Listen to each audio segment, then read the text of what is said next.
Our next guest here on the Chad Hasty Show, the co-chair of the RNC, Tommy Hicks, joining us this morning on KFYO. Tommy, good morning. How are you? Good morning. How you doing? Thanks for having me on. Absolutely. Glad to have you on the program.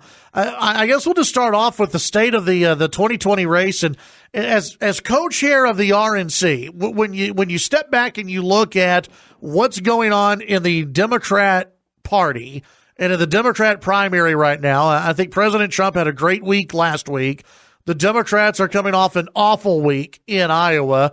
How do you look at that? Do you look back at this and just kind of smirk and smile a little bit at what the Democrats are having to go through? Well, yeah, Chad, absolutely.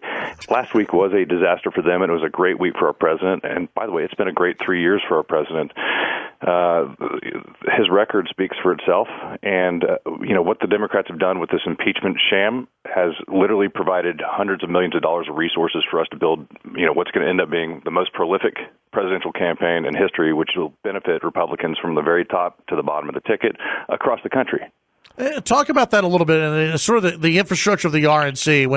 When you guys are bringing in money and able to fundraise, what happens after as we get into this campaign season? What is that infrastructure like, and how does that help out not only President Trump but other Republican candidates and Republicans throughout the nation? We're building out a national staff right now, and we're going to have over 2 million trained volunteers across the country turning out the vote. We've got an unprecedented data operation that's going to help these volunteers know exactly which doors to go knock on, who to call, when to call them, et cetera. And it's going to be a formidable operation. And on the other side, the Democrats are literally, we're raising 3 times as much as they are. They have no data operation, and their candidates are a mess. If you look at them, they've all embraced far left radical policies, and it gets worse and worse every time they go out on the debate stage. Well, okay, and right now Bernie Sanders is the lead dog, and according to some, not to steal words from Joe Biden, but Bernie Sanders is the lead dog in this, at least according to a couple of national polls that came out yesterday. If he is the eventual nominee for the Democrats, what's the strategy for the Republicans? Is it socialism versus capitalism, just simply put? Well, that's clearly what it is. It would be, America, freedom versus socialism.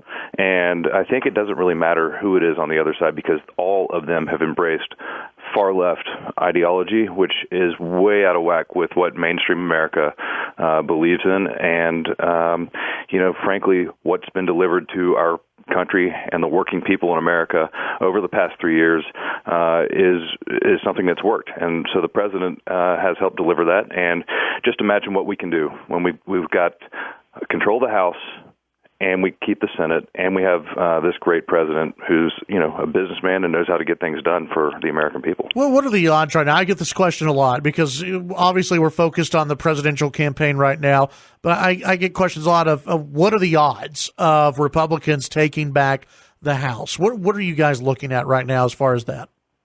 Well, first of all, we had 8.8 million people in 2016 voted for the president who didn't show up in 2018, the midterms. They're all going to come back home. You have 30 Democrats who ran as moderates promising that they were going to work with the president and to help, accomplish things for the American people. They've done nothing but salute Nancy Pelosi. So, I think they're going to be called out on that lie in November, and we're going to have, a really, really massive day. And I think Kevin McCarthy was with him last night.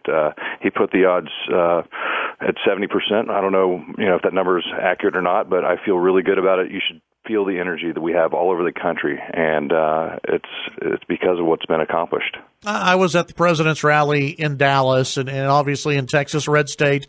The energy is going to be there. The excitement is going to be there. There was a rally in New Hampshire last night. The president held this rally, and I've been told about New Hampshire that you're not going to get big crowds in New Hampshire. I mean, and you look at the Democrat candidates, they're not attracting big crowds. From the looks of it, and I don't know if you have a number or not, but the president looked as though he had a pretty big crowd for it being in the state of New Hampshire.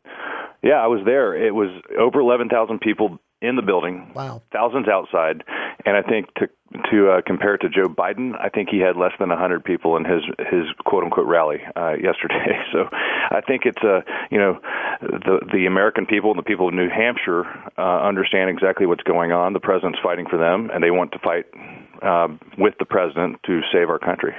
When you look at the swing states, and not to get too much into strategy, but what is the RNC doing as far as ground game operation, as far as swing states go? What does that look like compared to what the Democrat Party has right now?